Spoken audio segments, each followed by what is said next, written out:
Capítulo 3. Logan regresó a la biblioteca estatal esa misma noche. No buscaba un libro, buscaba el cuarto de archivos, uno que ya había visitado, según Wallace, pero que no recordaba. El lugar estaba en silencio, tan denso que podía escuchar su respiración golpeando contra la oscuridad. La llave del archivo no estaba donde debería, pero su nombre figuraba en la lista de usuarios que habían entrado 2 días atrás. Hora 2:34 am. Él había estado ahí, y no lo recordaba. Un empleado de limpieza pasó y lo reconoció. ¿Volviendo otra vez? ¿Encontró lo que buscaba la otra noche? ¿Cómo era yo? ¿Cómo era? Sí, ¿notaste algo raro? Parecía estar hablando solo o con alguien. No lo vi bien, pero me saludó. Logan tragó saliva. La cinta no estaba en los archivos usuales. Tuvo que acceder al sótano de la biblioteca donde guardaban los soportes magnéticos deteriorados. Ahí, entre decenas de cajas numeradas, encontró una sin etiqueta.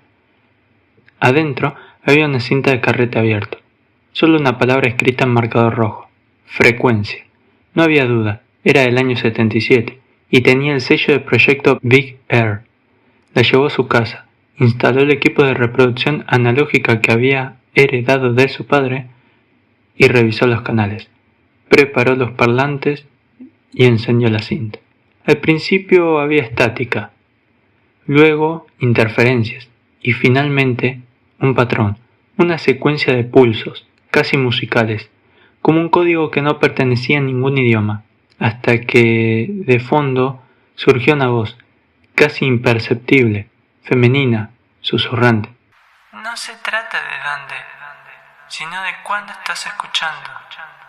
El reflejo en el monitor comenzó a distorsionarse, pero Logan no miraba la pantalla, miraba el vidrio de su ventana. Y ahí estaba él, pero más viejo, pálido, vacío. Su reflejo no se movía como él, sostenía la cinta en las manos, pero con la garganta cortada. El Logan real soltó un grito, el reflejo no. La cinta seguía girando. Lo que escuchaste no vino del cielo, vino de vos. El rastreo. El archivo de audio se convirtió en una obsesión. Logan no durmió, no quería. Pasó la madrugada intentando rastrear la procedencia exacta de la señal, usando programas antiguos, códigos perdidos en foros de astrónomos amateurs, incluso algoritmos de inteligencia artificial que distorsionaban el archivo más de lo que ayudaban, hasta que lo intentó con algo ridículo. Un programa olvidó que convertía patrones de onda en posiciones celestes, usado décadas atrás en estaciones de radioaficionados. Un intento desesperado, pero funcionó. Las ondas mostraron un eco, una respuesta con una región espacial, pero el resultado no fue un sector del cielo, fue un punto exacto en la Tierra. Latitud 40 grados, 0 minutos, 1 segundos, al norte. Longitud 83 grados, 1 minuto, 4 segundos, al oeste. Columbus, Ohio, el campus de la Universidad Estatal, donde alguna vez estuvo el radiotelescopio Big Air. Logan se quedó inmóvil, sintiendo que la temperatura bajaba en su habitación. No podía ser casualidad. El mismo sitio donde la señal fue detectada en 1977. ¿Era una especie de eco? ¿Una reverberación? ¿O simplemente nunca se había ido? Esa noche, Logan fue al lugar. El campus estaba casi desierto. La zona donde había estado el Big Air ahora era parte del estacionamiento de una biblioteca técnica. Pero cuando se paró en el punto exacto que le marcaba el GPS, lo sintió. Una vibración leve bajo sus pies. No era el suelo, era algo más profundo, algo enterrado. Logan comenzó a caminar en círculos, buscando algún tipo de irregularidad. Tardó casi 1 hora hasta que lo vio. Una pequeña compuerta metálica semioculta entre las piedras. Antigua, sin marcas, y cuando tiró de ella, encontró un túnel. Angosto, silencioso, como si nunca hubiera sido tocado desde hace décadas. Logan descendió. Llevaba una linterna en la mano. El túnel lo llevó a una cámara diminuta, sellada por el tiempo. Dentro no había tecnología moderna, solo una vieja pantalla CRT, encendida sin estar conectada. Y frente a la pantalla una silla, vacía, Logan se acercó. La imagen en la pantalla no era estática, tampoco ruido blanco. Era él, sentado en su escritorio la noche anterior viendo la cinta del 77, solo que en la imagen no parpadeaba, no respiraba, y detrás de él, en la pantalla, había una sombra, una silueta delgada, estática, como si la cinta hubiera captado algo que él no vio. La pantalla parpadeó, y en un susurro casi imperceptible, la señal se activó de nuevo, solo una palabra. Gracias. Wallace notó el cambio desde el primer instante. La forma en que Logan le contestó ese día era distinta, más evasiva, más cortante. ¿Dormiste algo? Le preguntó Wallace, al verlo llegar con los ojos rojos y el pelo desordenado. Un poco. Mintió. Wallace desvió la vista a su cuaderno, pero no escribió nada. Solo observó cómo Logan se sumergía en su escritorio, ajeno a todo, como si el mundo fuera una distracción innecesaria, como si algo estuviera gritando dentro de él y solo él pudiera escucharlo. Wallace intentó acercarse. Vi que usaste el sistema del observatorio anoche. ¿Consultaste coordenadas? ¿Estás rastreando la señal? No, solo fue una curiosidad, dijo Logan sin mirarlo. Wallace frunció el ceño. ¿Fuiste al campus de la universidad? ¿A la zona vieja? Logan ni siquiera se inmutó.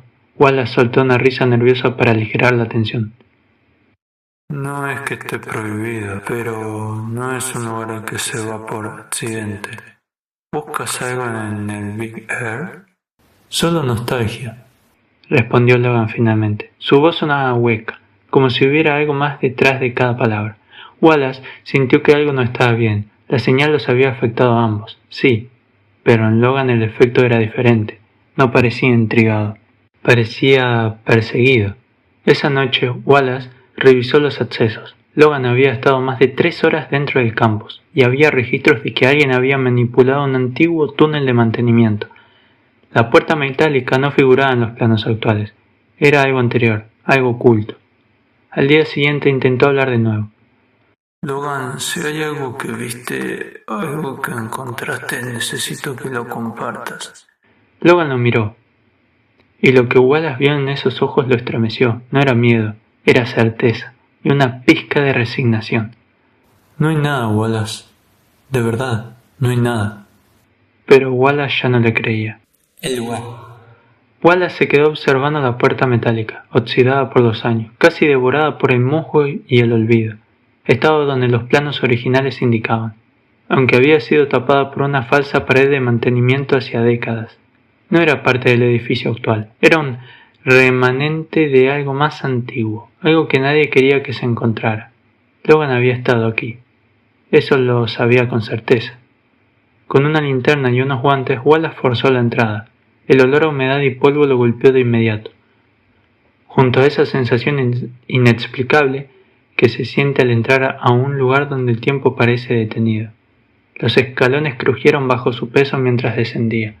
La linterna temblaba en su mano, como si respondiera a algo más que su pulso. Un pasillo angosto lo llevó a una sala subterránea, con estanterías de metal corroídas y cajas viejas.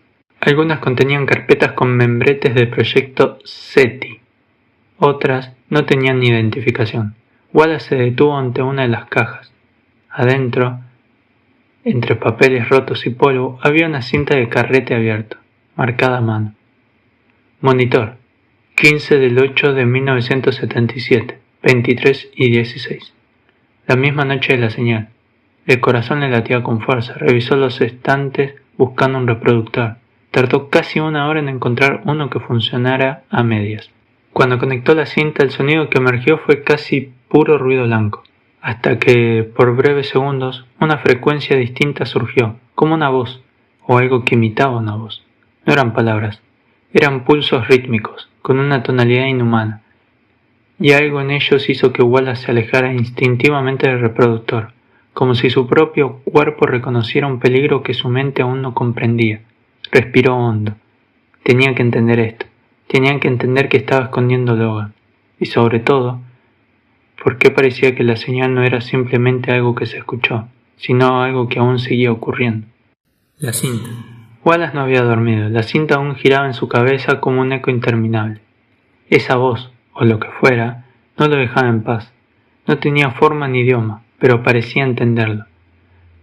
Parecía responderle. En su pequeño departamento encendió la laptop, se conectó al archivo histórico del proyecto Big Air, cruzando referencias con registros recientes del radiotelescopio reconstruido digitalmente. La señal de 77 había sido única, pero algo no encajaba. Un patrón, había un patrón que se repetía, no igual, pero lo suficientemente cercano como para ser preocupante. Encontró reportes de interferencias similares captadas por radioaficionados entre 2001 y 2016, siempre con el mismo tiempo de duración, siempre en frecuencias casi idénticas, y siempre descartadas como errores técnicos o coincidencias, pero él sabía que no lo eran. Mientras escaneaba uno de los informes desclasificados de la Universidad de Ohio, notó una referencia al segmento Claver. Era una anotación en lápiz en el margen de una hoja vieja, como si alguien hubiese querido que no se olvidara, pero tampoco que fuese parte oficial del archivo. El segmento Claver guarda el eco del inicio. ¿Qué era eso? Volvió al reproductor de carrete, esta vez con auriculares. Reprodujo la sección más intensa de la cinta, los pulsos inhumanos, y con el volumen bajo lo escuchó de nuevo. Detrás del ruido, una secuencia matemática, como si algo estuviera codificado en el sonido, un mensaje oculto. Wallace se congeló. No sabía lo que decía, pero sabía que alguien o algo estaba hablando. No solo desde el pasado, sino desde un lugar que no debería existir. Guardó copias, digitalizó la cinta y la almacenó en varias unidades USB. Tenía que enfrentarse a Logan, pero aún no. Primero debía encontrar el segmento Claver y entender por qué todo esto lo estaba empujando hacia una verdad que no parecía hecha para humanos.